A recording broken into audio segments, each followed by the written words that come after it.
On the subject of Baker Mayfield, one guy that knows a little bit about the history and what went on, Joe Thomas. Take a listen to Joe Thomas on Baker Mayfield. This is from The Herd on Fox Sports 1.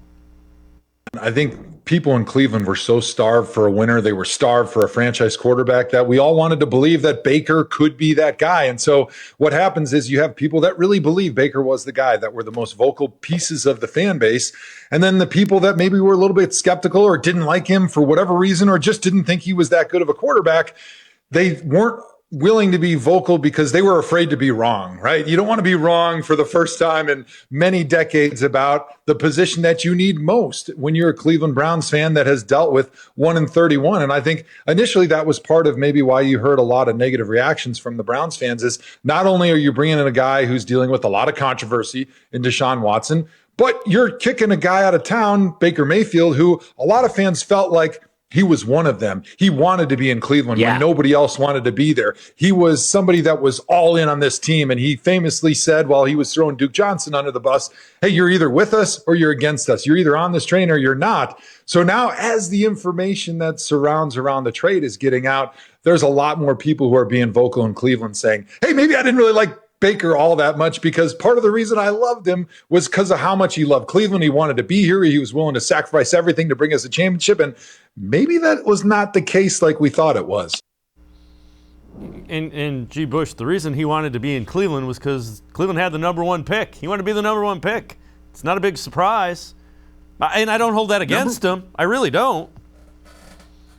Number one picks get endorsement. Number one picks get attention. Number one picks get, the shiny new objects. Number one picks are on TV a lot. I think one thing that we have to look at is the psyche of the fans and the fandom in Cleveland. We carry a lot of baggage. Our baggage is the fact that, when our team got took, it devastated a lot of people. When that team got taken, and Modell moved this team out of here, it destroyed the psyche, the confidence, the swag, the whole mental aspect of being a Browns fan. So now, instead of going and looking at this thing objectively and say, can you play, can you play, can you not play, can you play? We're looking at arbitrary things like, do you want to be here? I never understood. He wants to be in Cleveland. That is the number one checkoff box. If you ask a fan, do you like a guy? He wants to be here. Well, that's great. For the guys that's judging and general manager and they don't care about that. They say, can you play? Forget if you want to play here. I'm paying you to do a job. Are you good at what you do? And I think sometimes as fans, we take that so to heart. We want to embrace him. We want to be able to say, yo, we got a guy. He's just like us. And at the end of the day, that part of the game matters so much less than we account for. And Baker, I'll give it to him. Baker is a guy who talks a really good game. But I will always say this too. You know how sincere you are by the way you leave and what people say after you're gone.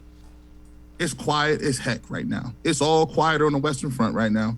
And it looks like he's going to start the year as a backup quarterback, which will be probably something that's very humbling to him. I will say this about Baker. Can he get it done somewhere else? Yeah. Lions is a nice place. I think Seattle's a nice place. But he's going to have to really work on believing and actually acting out what he's saying he's about. You got to be about it. Guys in the locker room know a fraud from the real deal in a heartbeat. You got to live it every single second, especially if you're a quarterback. And I just don't think he quite understood that here. Maybe he grows and gets it somewhere else and he can lead a team.